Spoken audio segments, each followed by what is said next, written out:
고린도전서 6장 13절에서 17절 말씀 함께 읽도록 하겠습니다. 음식은 배를 위하여 있고 배는 음식을 위하여 있으나 하나님은 이것저것을 다 패하시리라. 몸은 음란을 위하여 있지 않고 오직 주를 위하여 있으며 주는 몸을 위하여 계시느니라. 하나님이 주를 다시 살리셨고 또한 그의 권능으로 우리를 다시 살리시리라. 너희 몸이 그리스도의 지체인 줄을 알지 못하느냐?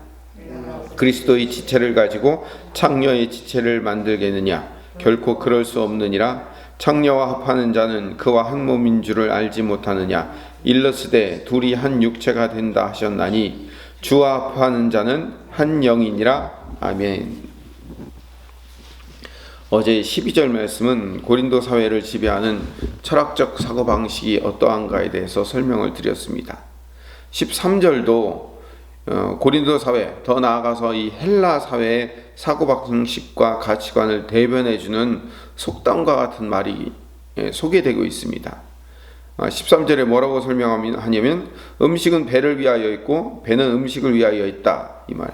한마디로 정의하면 이게 무슨 말이냐면 먹고 살기 위해서 산다, 이런 의미가 되는 거예요. 쾌락주의적 사고방식이죠. 이 AD 1세기 당시 사도 바울이 살던 당시에 이 쾌락주의적 사고방식이 실제로 있었습니다. 그 AD 1세기 당시에 헬라 사상이 두 가지로 나뉘는데 하나는 스토아 학파, 하나는 에피쿠로스 학파, 그 두 개예요.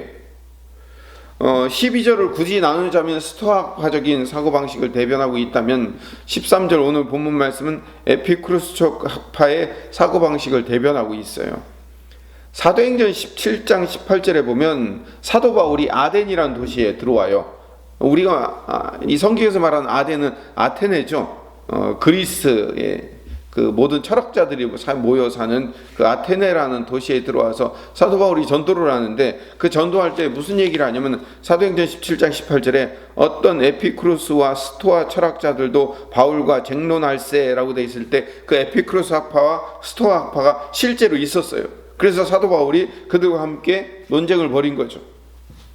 그 당시 그 스토아 학파는 정신 이상을 추구하는 학파였다면, 그래서 금욕주의적인 학파였다면 에피쿠로스 학파는 말 그대로 쾌락주의적인 사고방식을 갖고 있어요. 그 쾌락주의적인 사고방식이 바로 음식은 배를 위하여 있고 배는 음식을 위하여 있다라는 말 한마디에 다 압축 요약되어 있는 거죠. 음식은 먹기 위해 있는 거고 먹는 것은 음식을 위해, 음식이 존재한다고, 먹는 것을 위해서 음식이 존재한다. 다시 말하면 인간은 자기의 욕구를 만족시키고 쾌락을 증진시키기 위해서 존재한다라고 말하는 거죠. 식욕에 대한 이야기가 나중에는 확대돼서 어제도 말씀드렸지만 이게 성욕에 관련된 이야기로 확장돼요. 그래서 이 얘기를 이렇게 얘기하죠. 성행위는 몸을 위하여 있고 몸은 성행위를 위해서 있다. 이런 말로 확장되는 거예요. 지금 이 생각을 굉장히 그 시대 사람들은 굉장히 저급하다라고 취급하면 안 됩니다. 지금 우리가 살고 있는 이 21세기가 AD 1세기하고 별반 다르지 않습니다. 우리도 그 세상 사람들이 얘기하기를 우리가 살기 위해서 먹냐? 먹기 위해서 살지. 뭐 이렇게 얘기를 하고 다 욕망을 채우기 위해서 사는 거야 라고 말하는 그 말이 사실은 동일하기 때문에 그렇습니다. 이 헬라적인 사고방식, 이 쾌락주의적인 사고방식에 사도 바울이 13절 후반절부터 이제부터 반기를 들고 거기에 대항하여 일어납니다. 뭐라고 하냐면 13절 후반절에 하나님은 이것저것을 다 패하시리라 라고 말씀하죠. 모든 것이 다 가하다라는 헬라적 사고방식, 음식이 배를 위하여 있고 배가 음식을 위하여 있다는 쾌락주의적인 에피쿠로스적 사고방식, 이것들을 하나님께서 버리실 거라는 거죠. 없애버릴 거라는 거예요. 그러면서 이제 그리스도인의 사고방식은 도대체 어떻게 해야 되는가에 대해서 설명을 합니다.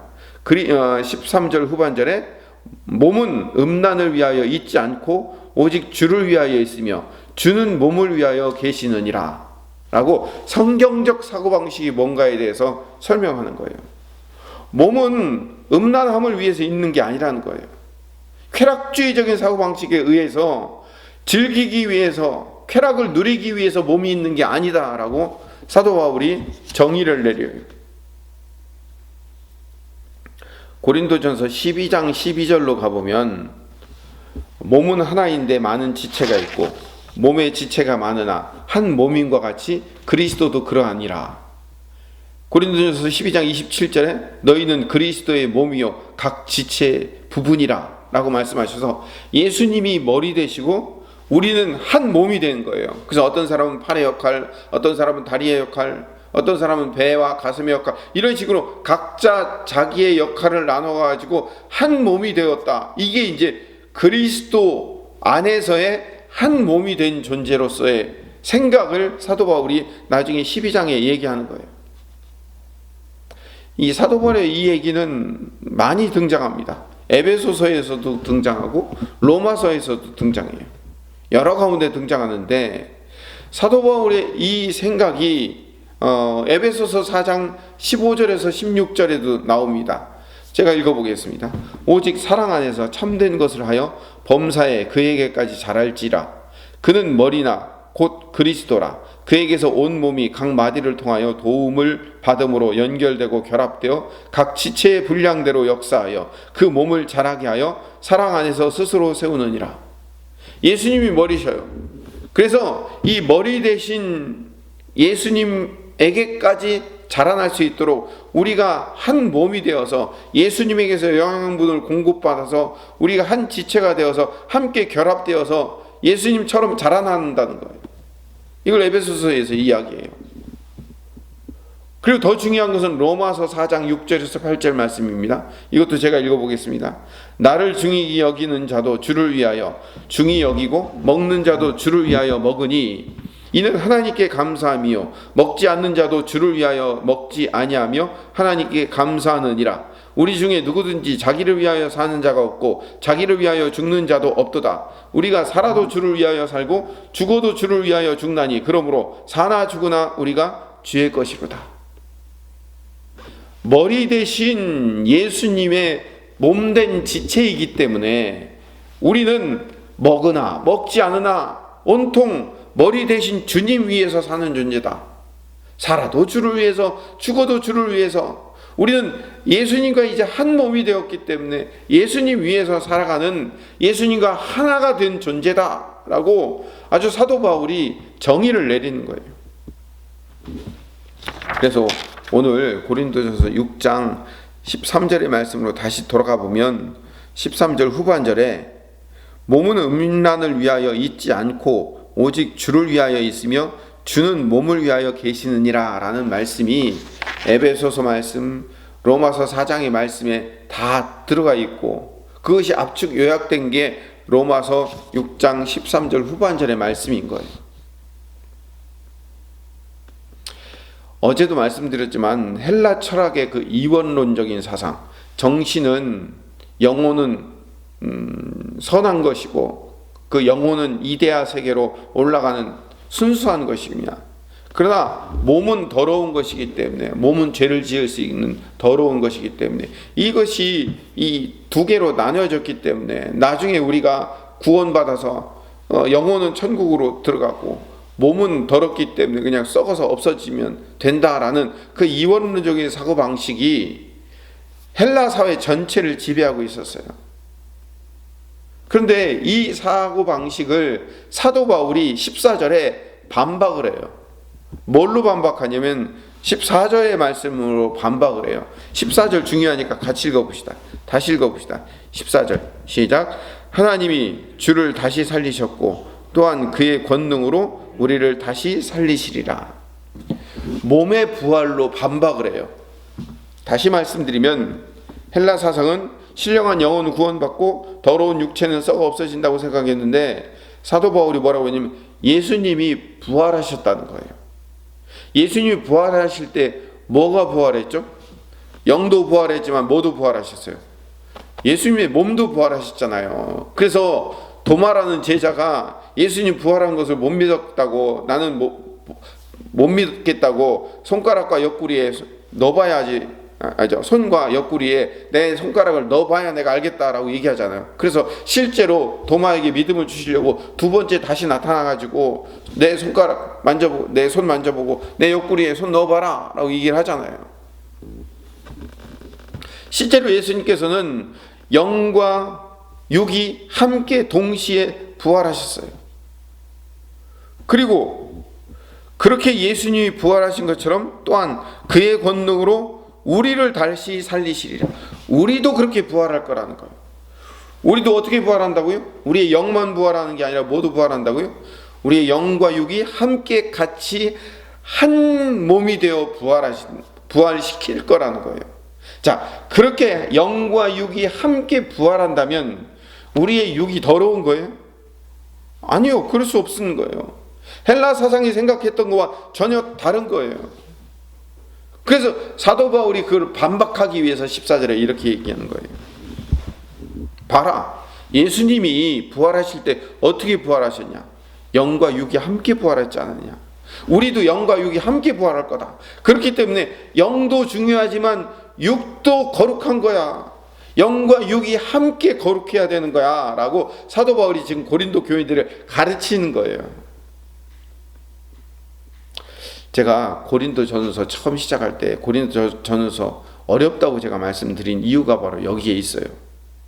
물론 다른 바울 서신들도 쉽지는 않지만 로마서 그리고 고린도전서에서는 특별히 이 구절구절마다 바울의 신학적인 사고와 깊은 묵상이 담겨져 있고 그 안에 그 당시의 배경 같은 것들이 다 담겨져 있기 때문에 그걸 모르면요 그냥 이렇게 쭉 읽어내려다가 보면 도대체 이게 무슨 말인가 이해 못할 때도 있고요.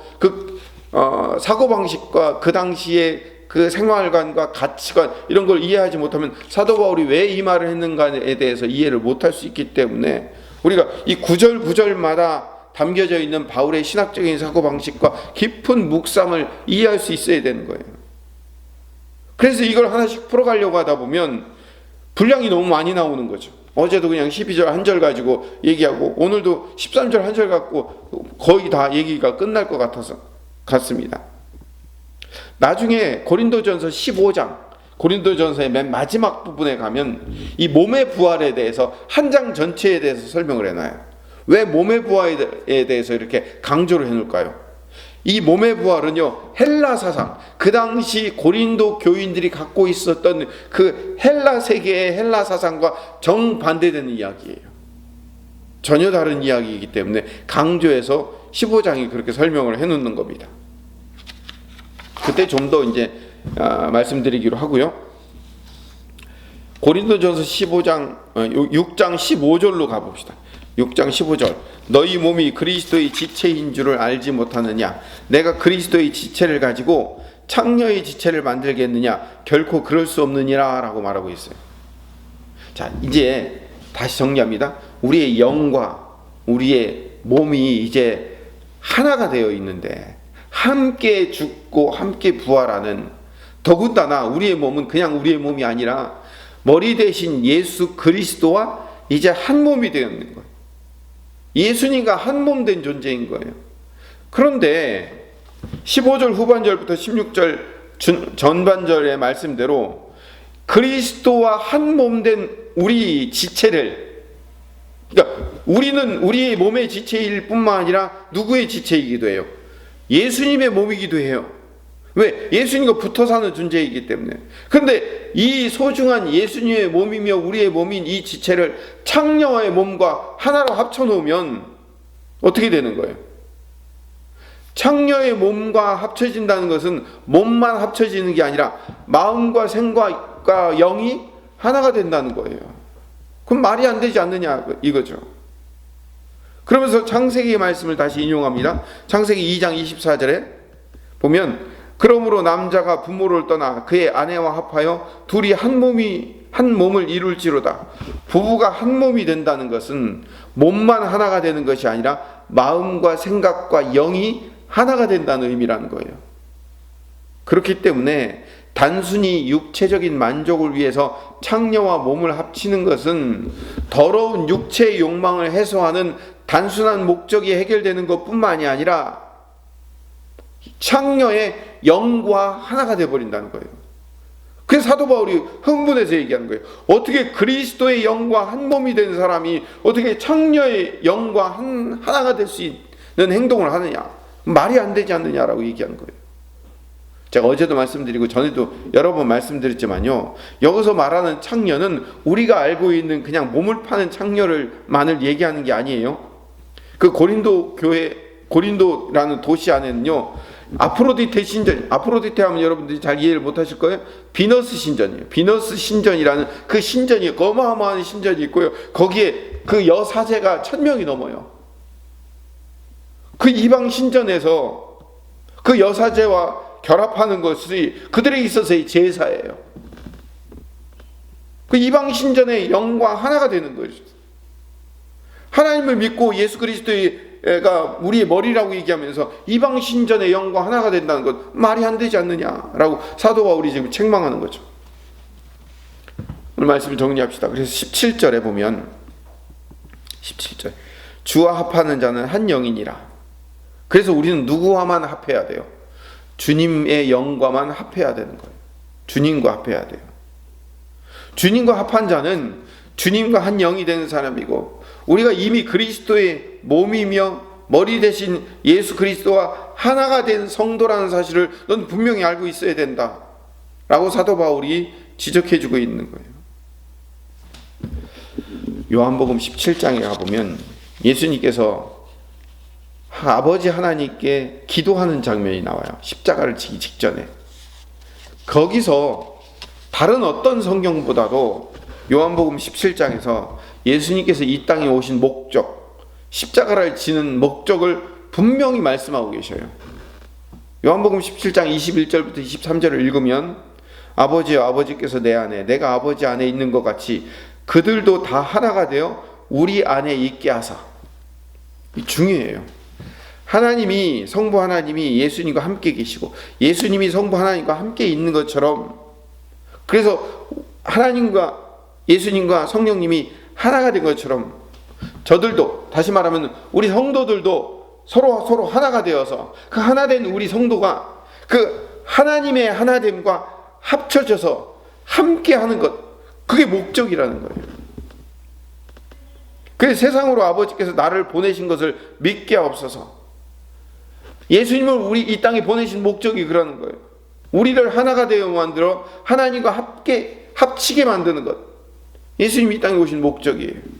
계속 읽어보겠습니다. 22절, 내게 주신 영광을 내가 그들에게 주었사오니 이는 우리가 하나 된 것 같이 그들도 하나가 되게 하려 함이니이다. 곧 내가 그들 안에 있고 아버지께서 내 안에 계시어 그들로 온전함을 이루어 하나가 되게 하려 함은 아버지께서 나를 보내신 것과 또 나를 사랑하신 것 같이 그들도 사랑하신 것을 세상으로 알게 하려 함이로소이다. 하나님이 우리 안에 오시고 우리가 하나님 안에 들어가고, 이게 예수 그리스도를 통해서 완성되고 이루어지는 거예요. 우리 서로 하나가 되는 것, 이게 예수님이 십자가 지신 목적이고 예수님이 이 땅에 오신 최종 목적이다라고 예수님 입으로 직접 말씀하신 거예요. 그래서 우리의 영과 육은 따로 떨어져 있지 않습니다. 우리가 하나가 되는 거예요. 이걸 반대로 얘기하면 우리가 육체적으로 더러운 것을 만지고, 여기서 말하는 더러운 것은 지저분한 것을 만진다는 의미가 아니죠. 우리가 영적으로 더러운 것들을 만지고 더러운 것과 함께하면 몸만 더러운 것을 만진 게 아니라 우리의 영도 더러운 것을 만지죠. 우리의 영과 육은 하나가 되어 있기 때문에, 그래서 우리는요, 하나님과 하나됨, 예수 그리스도와 하나됨을 위해서 우리는 살아야 되고 그 하나됨을 위해서 기도해야 돼요. 100일 기도회가 시작됐습니다. 열흘씩 기도 제목들이 바뀌는데요, 오늘부터 이제 또 열흘 동안 기도 제목이 교회 공동체의 회복을 위해서 기도하도록 되어 있습니다. 교회 공동체의 하나됨을 위해서 기도해야 됩니다. 교회 공동체가 우리의 더러운 죄악을 이제 내려놓고 예수 그리스도의 몸된 교회가 예수 그리스도와 영이 하나가 되어 몸이 하나가 되어서 하나가 되는 교회, 하나가 되는 가정 되게 해달라고, 우리 모든 더러움들을 떨쳐버리고 거룩함으로 하나 되는 교회와 가정 되게 해달라고 기도하시는 여러분 되시기를 간절히